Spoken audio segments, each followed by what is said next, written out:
नमस्कार दोस्तों, आप सभी का हमारे YouTube चैनल में स्वागत है। आज हम आपको गौतम बुद्ध के संपूर्ण जीवन के बारे में बताएंगे। गौतम बुद्ध का जीवन हर किसी के लिए प्रेरणादायी है। गौतम बुद्ध बौद्ध धर्म के प्रवर्तक थे। इनका जन्म 483 ईस्वी पूर्व तथा महापरिनिर्वाण 533 ईस्वी पूर्व में था। बचपन में उनको राजकुमार सिद्धार्थ के नाम से जाना जाता था। बौद्ध ग्रंथों के अनुसार गौतम बुद्ध के जन्म से 12 वर्ष पूर्व ही एक आर्षि ने भविष्यवाणी की थी कि यह बच्चा या तो एक सार्वभौमिक सम्राट या महान ऋषि बनेगा। 35 वर्ष की आयु में उन्हें ज्ञान की प्राप्ति हुई थी। वह संसार का मोह त्याग कर तपस्वी बन गए थे और परम ज्ञान की खोज में चले गए थे। आइए आज हम आपको सिद्धार्थ के महात्मा बुद्ध बनने तक के सफर के बारे में बताते हैं। बुद्ध का गोत्र गौतम था। बुद्ध का वास्तविक नाम सिद्धार्थ गौतम था। उनका जन्म शाक्य गणराज्य की राजधानी कपिलवस्तु के निकट लुम्बिनी में हुआ था। बुद्ध के जन्म के 7 दिन के भीतर ही उनकी माता का देहांत हो गया था। उनका पालन पोषण उनकी मौसी गौतमी ने किया था। शिशु का नाम सिद्धार्थ रखा गया था। शाक्य वंश के राजा शुद्धोधन सिद्धार्थ के पिता थे।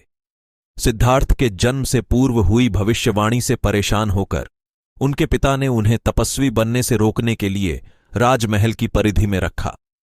गौतम राजसी विलासिता में पले बढ़े।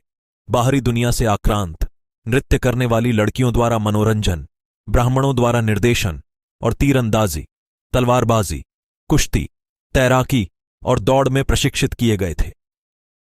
कम उम्र में ही उनका विवाह राजकुमारी यशोधरा से करा दिया गया। दोनों का एक पुत्र भी हुआ जिसका नाम राहुल था। सिद्धार्थ बचपन से ही अत्यंत करुण हृदय वाले थे। वह किसी का भी दुख नहीं देख सकते थे।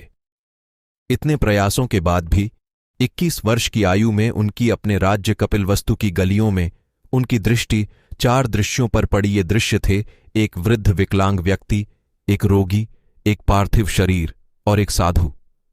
इन 4 दृश्यों को देखकर सिद्धार्थ समझ गए थे कि सबका जन्म होता है, सबको बुढ़ापा आता है, सबको बीमारी होती है और एक दिन सब मृत्यु को प्राप्त होते हैं। इससे व्यथित होकर उन्होंने अपना धनवान जीवन, अपनी पत्नी, पुत्र एवं राजपाट का त्याग करते हुए साधु का जीवन अपना लिया और जन्म, बुढ़ापा, दर्द, बीमारी और मृत्यु से जुड़े सवालों की खोज में निकल गए। सिद्धार्थ ने अपने प्रश्नों के उत्तर ढूंढने शुरू किए। समुचित ध्यान लगा पाने के बाद भी उन्हें इन प्रश्नों के उत्तर नहीं मिले। फिर उन्होंने तपस्या भी की, लेकिन अपने प्रश्नों के उत्तर नहीं मिले। इसके बाद कुछ और साथियों के साथ अधिक कठोर तपस्या प्रारंभ की। ऐसे करते हुए 6 वर्ष व्यतीत हो गए। भूख से व्याकुल मृत्यु के निकट पहुंचकर बिना प्रश्नों के उत्तर पाए वह कुछ और करने के बारे में विचार करने लगे थे। एक गांव में भोजन की तलाश में निकल गए। फिर वहां थोड़ा सा भोजन ग्रहण किया।